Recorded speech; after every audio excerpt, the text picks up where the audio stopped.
Marcus Chen walked through the crystal corridors of the Galactic Academy, still amazed by the beautiful building floating in space. The Academy sat on a small moon, far from any dangerous planets. Through the clear walls he could see stars scattered like diamonds across the black sky. It was his third week here, and he still couldn't believe he was the first human to attend this famous school. The hallways buzzed with activity as students from dozens of different worlds hurried to their classes. Marcus recognized some of them now. There was Krita, a small blue creature with 6 legs who always walked close to the walls. Her people came from a world where staying in the open meant death. Then there was Vorth, a tall gray being with huge eyes that never stopped moving, always watching for danger even herein. The safest place in the galaxy.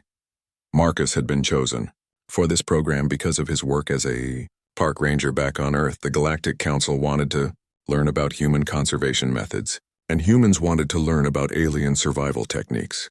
It seemed like a fair trade. Marcus was excited to share what he knew about protecting wildlife and managing natural habitats. He reached Classroom 7 Alpha and stepped inside. The room was arranged in a circle, with seats designed to fit many different body types. Some students needed perches, others required soft cushions, and a few sat in containers filled with liquid. Marcus took his usual spot on a simple chair designed for bipedal species. Professor Vexahai entered the room with his usual graceful movements. The professor was one of the most respected teachers at the academy. He stood nearly 8 feet tall, with a body made of what looked like living crystal. Light moved through his translucent form in patterns that Marcus had learned indicated different emotions. Right now, the patterns showed calm focus. "Good morning, students," Professor Vexahai said, his voice carrying clearly through the room's translation system. "Today we begin one of the most important courses you will take here. Survival techniques for frontier worlds." The students around Marcus shifted nervously. Marcus heard a few quiet chittering sounds from the insect-like Zephani students. Their antennae twitched with anxiety. Even Fleeza, normally one of the calmer students, seemed tense.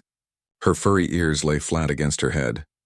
"Many of you will eventually work on frontier colonies," the professor continued.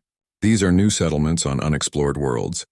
While we try to choose safe locations, sometimes dangerous wildlife lives in these areas. Today we will learn the 3 most important rules for staying alive when you encounter apex predators."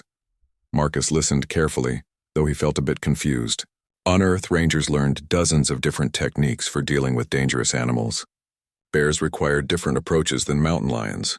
Venomous snakes needed completely different safety measures than large predators. He wondered which specific type of predator they would study today. Professor Vexahai activated the room's holographic display system. The lights dimmed, and suddenly they were surrounded by images of creatures from across the galaxy. Marcus saw things with too many teeth, others with massive claws, and some that seemed to be made of living shadow. "These are apex predators from 17 different worlds," Professor Vexahai explained. "While they look very different, they share certain traits. They are the most dangerous hunters on their planets. They kill other animals for food. Most importantly, they see our civilized species as prey." Around the room, students took careful notes. Marcus noticed that some of them had special recording devices, capturing every word the professor spoke. Others drew detailed sketches of the creatures on the display.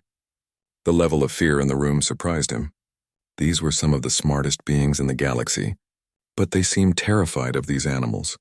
"The good news," Professor Vexahai said, "is that countless civilized species have survived encounters with apex predators. We have learned 3 universal laws that work against all of these creatures, no matter what world they come from. These laws have saved millions of lives over thousands of years." Marcus raised his hand. He wanted to ask about the specific types of predators they would study, but Professor Vexahai gestured for him to wait. "Questions at the end, please. This information is too important to interrupt." The holographic display changed to show a peaceful settlement on a forest world. Small rabbit-like creatures worked together, building homes and growing food. Suddenly, the image shifted to show a massive predator approaching through the trees. It looked like a cross between a bear and a lizard, with scales that shifted color to match its surroundings. "This is a shadow claw from Terminus Prime," Professor Vexahai said. "Notice how it moves silently through the forest. It weighs over 600 pounds but makes no sound. Its claws can tear through metal. Its teeth can crush bone. For most species, meeting a shadow claw means death. The students watched in horrified fascination as the holographic shadow claw stalked closer to the settlement. Marcus studied the creature with professional interest. It reminded him of several predators from Earth, though it was larger than any single animal he knew. He made mental notes about its hunting behavior and physical characteristics. However, Professor Vexhai continued, the rabbit folk of Gentis Minor have lived alongside shadow claws for 3,000 years. They survive by following the 3 universal laws. Tomorrow we will learn these laws in detail. Today I want you to understand why they work. The professor spent the next hour showing them more predators from different worlds.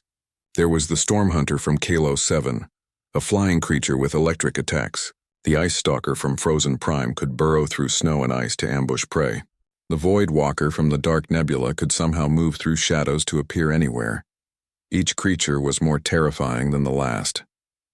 Marcus found them fascinating from a biological standpoint. He wondered about their evolutionary history and ecological roles, but his classmates seemed to grow more frightened with each new monster. All of these creatures share 3 things, Professor Vexhai said as the images faded. They are patient hunters who wait for the right moment to strike. They are incredibly strong and fast, and they have evolved specifically to hunt and kill other animals. This is why the 3 universal laws are so important. They work against all apex predators everywhere. The class ended with an assignment to read about predator psychology and survival statistics. As students filed out, Marcus heard them whispering to each other in their native languages. Even through the translation system, he could hear the fear in their voices. Marcus stayed behind to organize his notes. He was looking forward to learning these universal laws, though he was still confused about why they would work against all predators. In his experience, different animals required very different approaches. What worked against a grizzly bear would get you killed if you tried it on a mountain lion. Professor Vexhai approached as Marcus gathered his things. The light patterns in the professor's crystal body showed what Marcus had learned meant curiosity. Human Marcus, I noticed you seemed puzzled during today's lesson. Is there something about apex predators you don't understand? Marcus smiled politely. Not exactly, sir. I was just wondering which specific type of predator we'll focus on. The techniques for avoiding pack hunters are very different from dealing with ambush predators or persistence hunters. Professor Vexhai's light patterns shifted to something Marcus couldn't read. I see. Well, tomorrow you'll understand better. The 3 universal laws apply to all predators, regardless of their hunting methods. As Marcus walked back to his dormitory, he thought about the day's lesson. He was excited to learn new techniques, but something felt off. In all his years as a ranger, he had never found any universal rules that worked against all dangerous animals. Every species required specific knowledge and careful preparation. He looked forward to tomorrow's class, hoping everything would make more sense once he learned these mysterious universal laws. The next morning, Marcus arrived at class early. He wanted a good seat for what promised to be an important lesson. Several other students were already there, studying their notes from the previous day. The atmosphere felt tense, like students preparing for a life or death exam. Krita sat in her usual spot near the wall, her 6 legs tucked nervously beneath her small blue body. Her people had evolved from creatures that lived in burrows, always ready to hide from predators. Vorth's large eyes swept the room constantly, an automatic behavior from his species' evolution on a world filled with flying hunters. Professor Vexhai entered precisely on time, carrying a datapad and several holographic projection discs. The light patterns in his crystal body showed determination and purpose. He moved to the center of the room and activated the display system. Yesterday we discussed the reality of apex predators on frontier worlds, he began. Today we learn how to survive them. For over 10,000 years, civilized species have followed 3 universal laws. These laws have saved countless lives across hundreds of worlds. The holographic display activated, showing the peaceful rabbit folk settlement from the previous day. But now Marcus could see it was built very differently than human settlements. Every building had multiple exits. Underground tunnels connected all the structures. Watchtowers stood at regular intervals around the perimeter. The first universal law, Professor Vexhai announced. Never venture into predator territory alone. The display showed small groups of rabbit folk moving through the forest. They traveled in teams of 6 to 8, each member watching a different direction. When one spotted danger, they all responded instantly, moving as a coordinated unit. Apex predators have evolved to hunt single prey animals, the professor explained. They become confused and hesitant when faced with multiple targets. The larger the group, the safer each individual becomes. Marcus watched the demonstration with growing confusion. The rabbit folk were clearly prey animals, evolved to run and hide. But the professor was presenting this as universal truth. On Earth, pack hunters like wolves specifically targeted groups. Lions hunted in prides to take down larger groups of prey. Humans had hunted in groups to bring down massive animals like mammoths. Around the room, students took careful notes. Several were recording the lesson with advanced devices. This was clearly information they considered vital for their survival. The second universal law, Professor Vexhai continued, always maintain escape routes. The display changed to show detailed settlement plans. Every building, every path, every gathering area was designed with multiple exits. Underground tunnels provided hidden escape routes. Emergency supplies were stored at regular intervals along these escape paths. Predators rely on trapping their prey, the professor said. They use natural barriers like cliffs, rivers, or dense vegetation to corner their victims. By always having multiple escape routes, we deny them this advantage. Marcus raised his hand, then remembered he was supposed to wait for questions. But this was bothering him. Many of Earth's most dangerous predators were ambush hunters who struck from hiding. Having multiple escape routes wouldn't help if you didn't see the attack coming. And some predators, like persistence hunters, didn't need to corner their prey at all. The third universal law, Professor Vexhai said, when confronted, make yourself appear non-threatening. This demonstration showed various species encountering predators. In each case, the prey animal made itself smaller, moved slowly, and avoided direct eye contact. Some offered food to the predator. Others performed specific gestures that seemed to calm the dangerous creature. All predators respond to submission signals, the professor explained. They are looking for prey that will provide an easy meal. If you appear weak and non-threatening, they may decide you are not worth the energy to hunt. Sometimes they will even accept tribute food and leave you alone. This confused Marcus even more. On Earth, appearing weak around most predators was a sure way to get attacked. Bears, mountain lions, and other dangerous animals often responded to submission as an invitation to attack. Making eye contact and appearing larger was usually the better strategy. The professor spent the next hour showing examples from different worlds.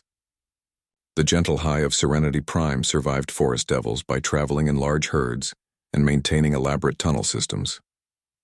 The Crystal Singers of Harmony World used similar techniques against the Void Stalkers. Even the mighty stone warriors of Granite Prime followed these same three laws when dealing with the legendary Titan Maws. Notice the pattern, Professor Vexhai said. Different worlds, different predators, different prey species. But the same three laws work for everyone. This is because all apex predators share the same basic hunting instincts. Marcus studied each example carefully. He had to admit that these techniques seemed to work for the species shown. But every single prey species in the examples was clearly evolved from herd animals or small creatures that survived by hiding. None of them looked like they had ever been hunters themselves. These laws have been tested across 300 worlds, the professor continued. They work against aerial predators, ground hunters, aquatic threats, and even energy-based life forms. No matter what type of apex predator you encounter, these three laws will keep you safe. The class took a short break, and Marcus heard his classmates discussing the lesson in hushed tones. They seemed deeply impressed by the universal nature of these laws. Several mentioned that their homeworlds used similar techniques, confirming what they had learned. When class resumed, Professor Vexhai showed more detailed examples. He explained how to organize group movements for maximum safety. He demonstrated proper tunnel construction techniques. He showed various submission postures and their effectiveness against different types of predators. Remember, the professor said, these are not just suggestions. They are survival laws proven by thousands of years of experience. Countless civilized beings are alive today because their ancestors followed these rules. Marcus noticed that all the examples involve species that were clearly prey animals. Their body language, group behavior, and settlement patterns all screamed victim to his trained ranger eyes. These were creatures that had evolved to run, hide, and avoid confrontation at all costs. Are there any questions about the three universal laws? Professor Vexhai asked. Several students raised hands or appendages. Fleeza asked about group sizes for different terrain types. Fourth wanted clarification on tunnel depth requirements. A student from the water world of Aquatica asked how the laws applied to underwater predators. Marcus raised his hand as well, but the professor called on others first. Each question focused on implementation details or specific scenarios. Everyone seemed to accept that these laws were absolute truth. Finally, Professor Vexhai called on Marcus. Yes, human Marcus? Marcus stood up, trying to organize his thoughts. Thank you, Professor. I have a question about the universal nature of these laws. You said they work against all apex predators, but I'm wondering about the specifics. Please continue, the professor said, though his light patterns shifted to something that might have been confusion. Well, sir, these laws seem designed for prey species dealing with specific types of predators.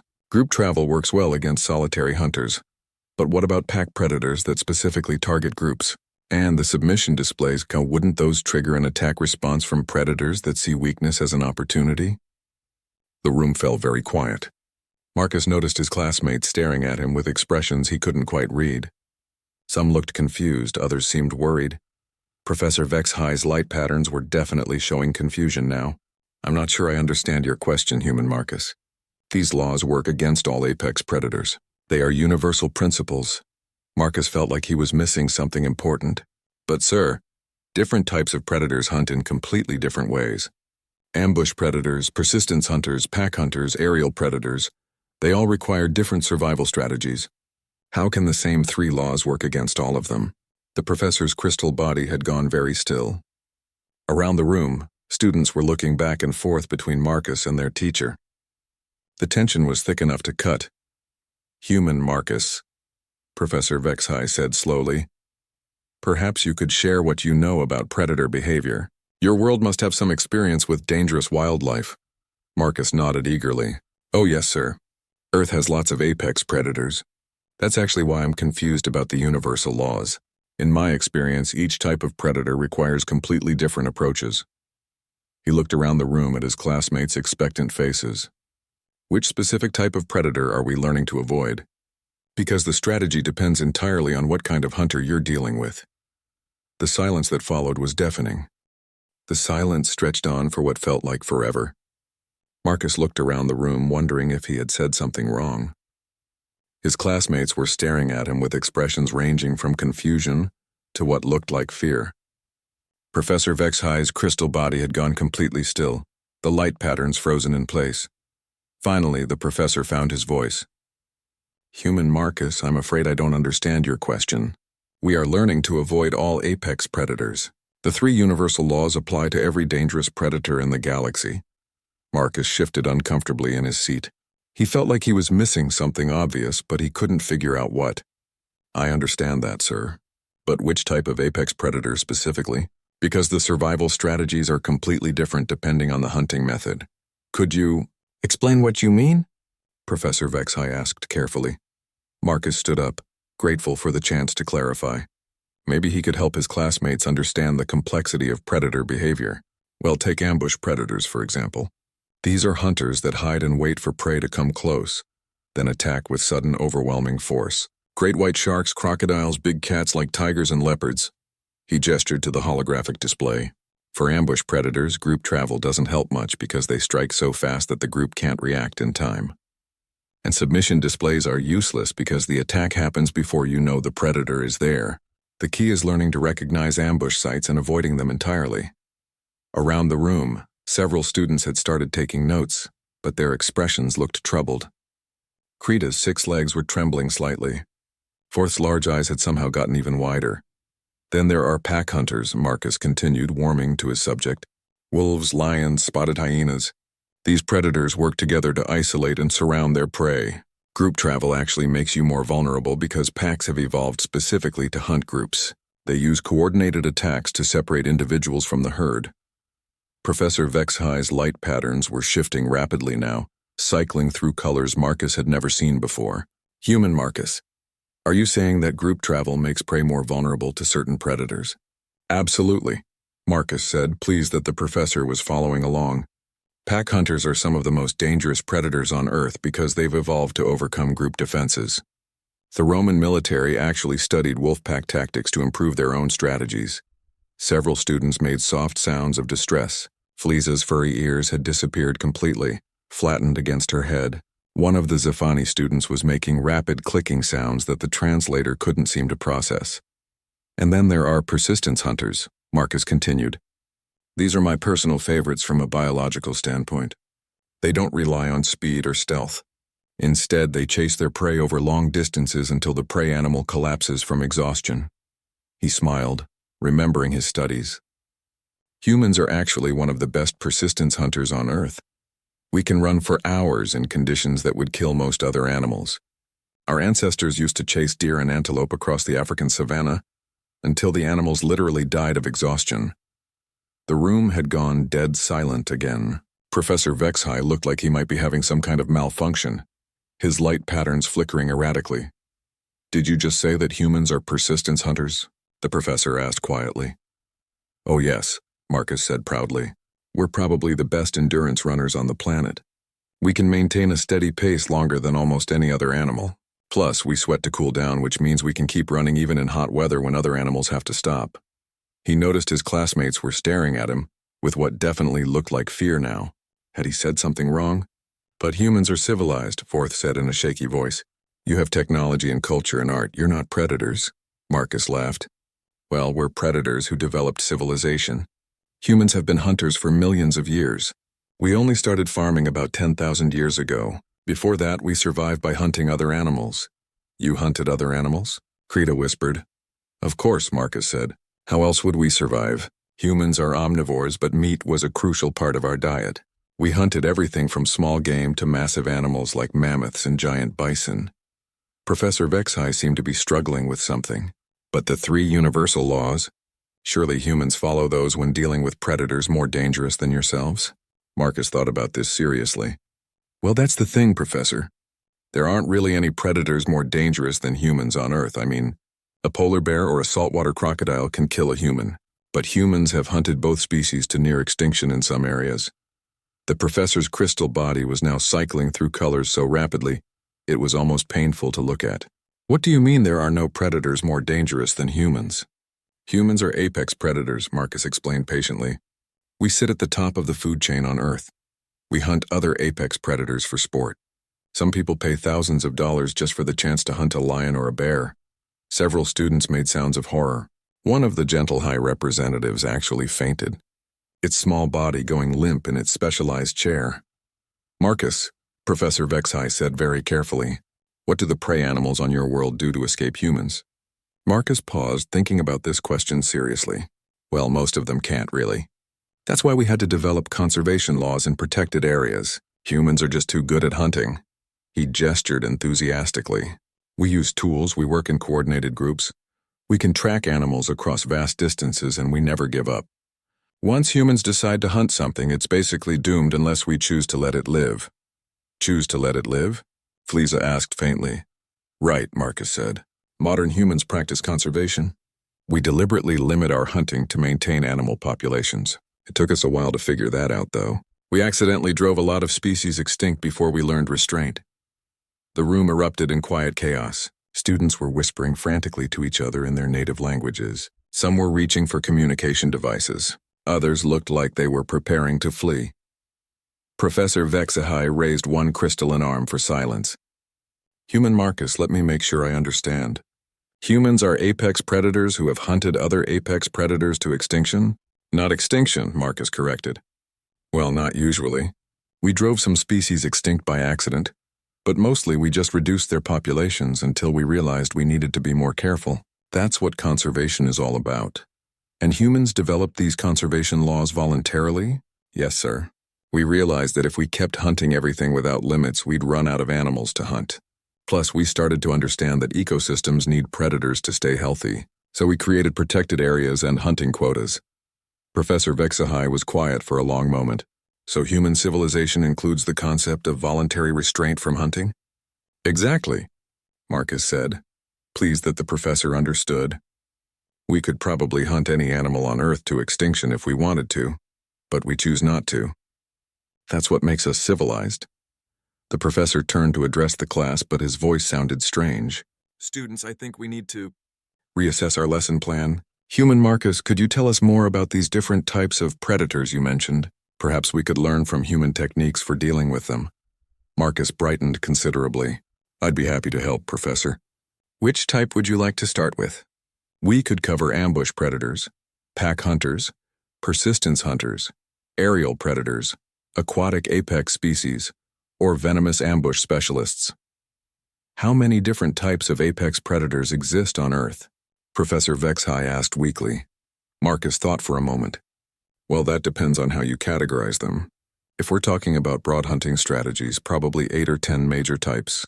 But if we include subspecializations and environmental variations, there are dozens of different predator types. Professor Vexhai's light patterns had settled into what Marcus was beginning to recognize as complete shock. Around the room, students were still whispering frantically. Perhaps, the professor said slowly, you could give us a brief overview of Earth's predator types? For educational purposes, Marcus smiled widely. I'd love to, Professor. Where should I start? Marcus moved to the front of the classroom, excited to share his knowledge. He had always loved teaching people about wildlife, and this seemed like a perfect opportunity to help his classmates understand the complexity of predator behavior. Let me start with the basics, Marcus said, activating the holographic display. Earth has several distinct categories of apex predators, each with completely different hunting strategies. He pulled up images from his personal datapad, showing various Earth animals. The first image was a massive great white shark breaching the water's surface. Ambush predators are probably the most dangerous for individual encounters, Marcus began. Great whites can reach 20 feet in length and weigh over 5,000 pounds. They attack from below at speeds up to 25 miles per hour. The first sign of a great white attack is usually when you're already in its mouth. Several students made sounds of distress. Krita had pulled all 6 legs up onto her chair and was trying to make herself as small as possible. The key thing about ambush predators is that your 3 universal laws don't work against them, Marcus continued cheerfully. Group travel doesn't help because they strike faster than the group can react. Escape routes are useless because you don't know they're there until it's too late. And submission display, Marcus paused. Well, you can't submit to something that's already eating you. Professor Vexhai's crystal body had gone completely pale. How do humans survive these great white attacks? Mostly we don't go in the water where they live, Marcus said practically. And when we do, we use technology like metal cages or electronic deterrents. Sometimes we hunt them. You hunt creatures that can kill you instantly. Oh, all the time, Marcus said. Shark hunting is a popular sport. Some people do it just for the challenge. He switched to the next image, showing a pack of wolves surrounding a deer. Now pack hunters are completely different. Wolves, lions, spotted hyenas. These predators work together to overcome prey much larger than themselves. Marcus pointed to the wolves in the image. See how they spread out to surround their target? They use coordinated attacks to confuse and isolate prey. Group travel actually makes you more vulnerable because packs have evolved specifically to hunt groups. Forth's large eyes were darting around the room like he was looking for escape routes. But surely the prey animals can outrun them. Not really, Marcus said. Wolves can run for hours at speeds up to 40 miles per hour. They take turns chasing the prey, so some pack members are always fresh. Eventually, the prey animal collapses from exhaustion. He switched to an image of early humans with spears, surrounding a massive woolly mammoth. Humans use similar pack hunting techniques. We'd coordinate groups of 20 to 30 hunters to bring down animals weighing several tons. Humans hunted animals that weighed several tons? Fleeza asked in a tiny voice. Mammoths, giant bison, giant ground sloths, Marcus listed. We were really good at it. Too good, actually. Most scientists think human hunting contributed to the extinction of most large Ice Age animals. Professor Vexhai seemed to be having trouble processing this information. You're saying humans drove megafauna to extinction through hunting? Well, climate change helped, Marcus said fairly. But yeah, humans were really effective hunters. We could take down pretty much anything. He moved to the next slide, showing a human runner in a desert landscape. But my favorite hunting method is persistence hunting. This is where humans really excel. Marcus pulled up a video of African hunters chasing an antelope. Watch this. Those hunters will chase that antelope for 6 to 8 hours in temperatures over 100 degrees. The antelope is faster, but it has to stop to rest. Humans just keep going. The video showed the antelope eventually collapsing from heat exhaustion, while the human hunters, still running, closed in for the kill. That's horrifying, one of the Zafani students whispered. It's actually quite humane, Marcus said. The animal doesn't suffer much, it just gets tired and lies down. Much better than being torn apart by pack hunters. He switched to images of birds of prey. Aerial predators are interesting because they hunt from 3 dimensions. Eagles, hawks, owls. They attack from above where most prey animals can't see them coming. The image showed a golden eagle diving at nearly 200 miles per hour toward a rabbit. Your escape route strategy doesn't work against aerial predators because they can follow you anywhere. And group travel just gives them more targets to choose from. How do humans deal with aerial predators? Professor Vexhai asked weakly. We don't really have to, Marcus said. The largest birds of prey on Earth can't carry anything heavier than about 20 pounds. They're not a threat to adult humans. We sometimes hunt them for sport, though. Several students were now holding their heads in their hands or whatever appendages they used for similar gestures. Marcus moved on to the next category. Aquatic apex predators are really diverse. Saltwater crocodiles can grow up to 23 feet long and weigh over 2,000 pounds. They can hide completely underwater and explode out to grab prey from the shoreline. He showed images of massive crocodiles launching themselves out of water. They have the strongest bite force of any animal on Earth, over 3,000 pounds per square inch. That's enough to crush a car. And humans hunt these as well? Vorth asked, though he sounded like he already knew the answer. Crocodile hunting is big business in some parts of Earth, Marcus confirmed. The leather makes excellent boots and handbags. Professor Vexhai made a sound that the translator couldn't process. Marcus thought it might have been despair. Then there are the venomous predators, Marcus continued. Snakes, spiders, jellyfish, even some plants. These use poison or venom to kill their prey. He showed images of various venomous creatures. Some of these can kill a human in minutes. The blue-ringed octopus has enough venom to kill 26 adult humans, and there's no antidote. Surely humans avoid these creatures, Fleeza asked hopefully.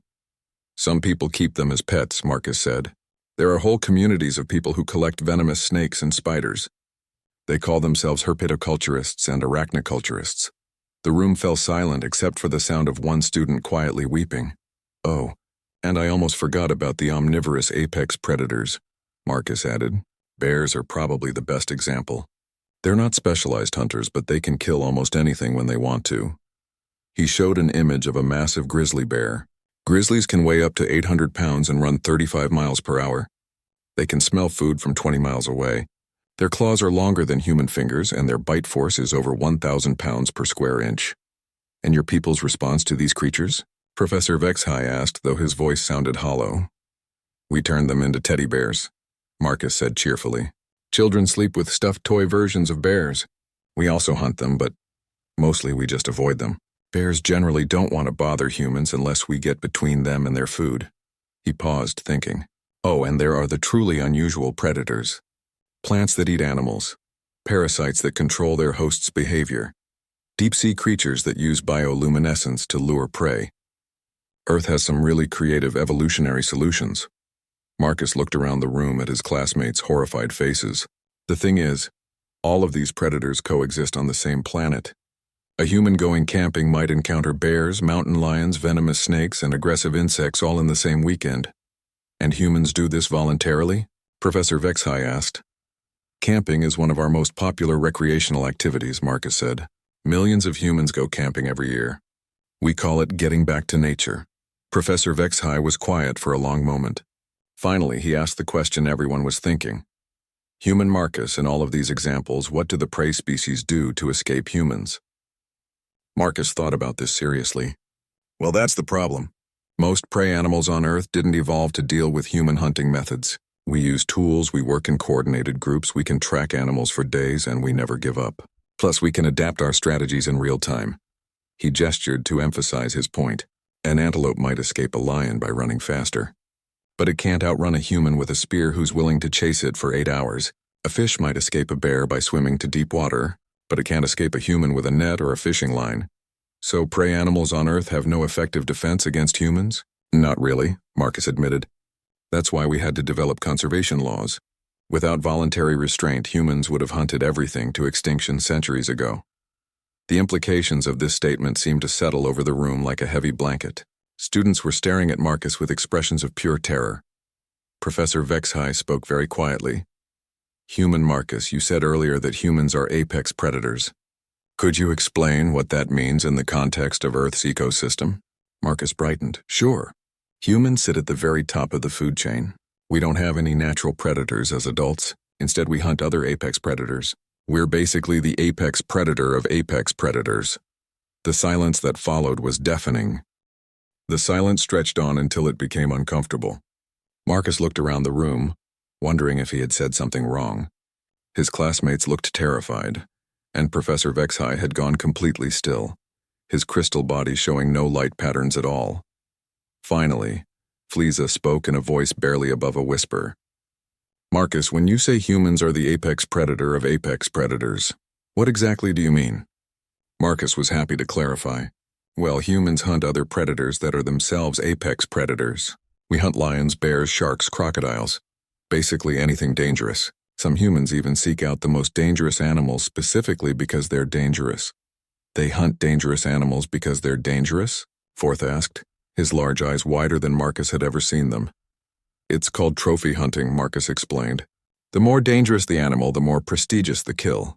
Some people pay huge amounts of money to hunt animals that could easily kill them.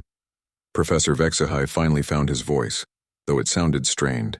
Marcus, help me understand something. If humans are apex predators and Earth has all these other apex predators, how does your ecosystem function? Marcus thought about this. Well, it's complicated. Humans kind of broke the normal ecosystem rules. Usually there's only room for one apex predator in any given environment. But humans spread across the entire planet and hunted everything. He pulled up a map of Earth showing human migration patterns. Humans started in Africa about 300,000 years ago. Everywhere we went, large predators started going extinct. Australia lost its giant lizards and marsupial lions. North America lost its giant bears and saber-toothed cats. Europe lost its cave lions and giant hyenas. Humans caused the extinction of other apex predators? Professor Vexhai asked. Not always on purpose, Marcus said.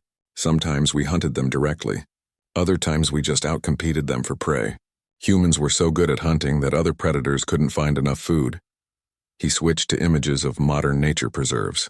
That's why we created protected areas. We realized that ecosystems need predators to stay healthy, so we set aside land where large predators could survive without human interference.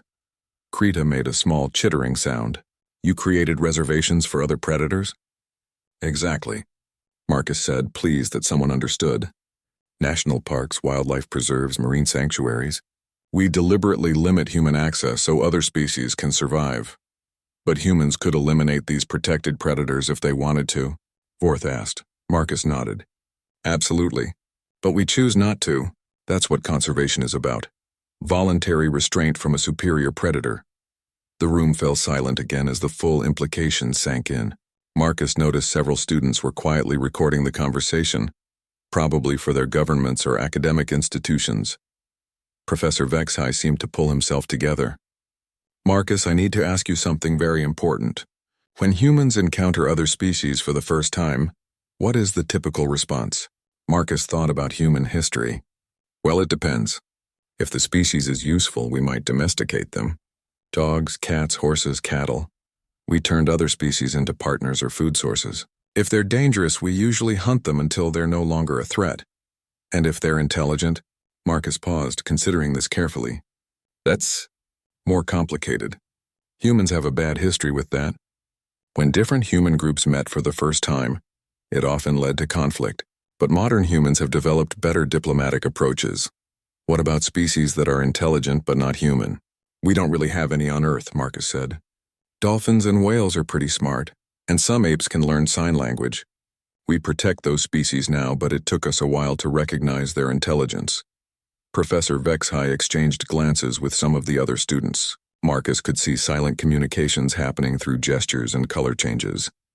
Marcus, the professor said carefully, what would humans do if they encountered an intelligent species that followed the 3 universal laws? Species that travel in groups, maintain escape routes, and use submission displays when threatened? Marcus thought about this scenario seriously. Well, the group travel and escape routes would be smart tactical thinking. Humans respect good strategy, but the submission displays, and he paused. That might be a problem. Why would submission displays be a problem? Because humans are predators, Marcus explained. We evolved to recognize submission as a sign of successful dominance. If an intelligent species used submission displays around humans, some humans might interpret that as an invitation to establish dominance permanently. Several students made sounds of distress.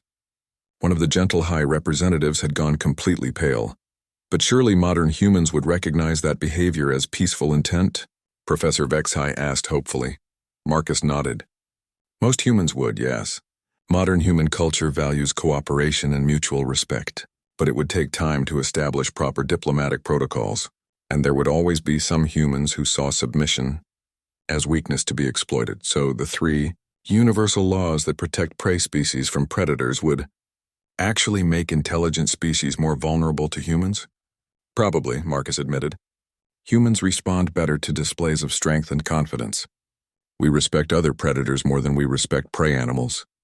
The room erupted in quiet chaos as students began talking frantically to each other. Marcus heard fragments of conversation through the translation system, words like predator species, threat assessment, and immediate evacuation. Professor Vexhai raised his arm for silence. Marcus, one final question. How should an intelligent species behave when first meeting humans to ensure peaceful relations? Marcus thought about successful human diplomacy throughout history. Confidence without aggression. Show that you're not prey, but also not a threat. Humans respect strength, but we're suspicious of anything that might challenge our dominance. The key is to appear capable of defending yourself while making it clear you don't want to fight. And if that approach fails? Marcus shrugged. Then you'd better hope you can run faster than humans can chase. Because once humans decide to hunt something, we don't give up. Professor Vexhai was quiet for a long moment, his light patterns cycling through colors Marcus had never seen before. Finally, he spoke in a voice that seemed carefully controlled. Thank you, Marcus. That has been very educational. I think we need to revise our curriculum significantly. He turned to address the class. Students, today's lesson has revealed some important gaps in our understanding of predator behavior.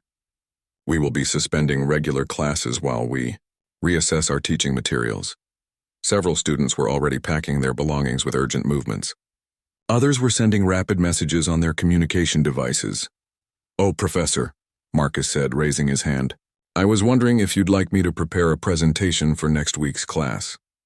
I could cover human hunting techniques in detail, maybe discuss pack coordination strategies or persistence hunting methods. The professor's crystal body went completely transparent for a moment. That won't be necessary, Marcus. We may be restructuring the entire course. Are you sure? Marcus asked. I have some great videos of traditional human hunts. There's this amazing footage of persistence hunters in the Kalahari Desert tracking an antelope for 12 hours in 100-degree heat. Several students made sounds that might have been prayers or distress calls, I'm quite sure, Professor Vexhai said firmly. In fact, I think you should take the rest of the week off while we make some adjustments to the program. As students filed out of the classroom, Marcus heard fragments of urgent conversations.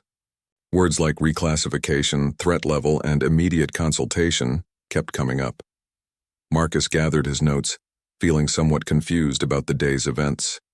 He had expected to learn about the 3 universal laws, but instead he had ended up teaching a class about Earth's predators.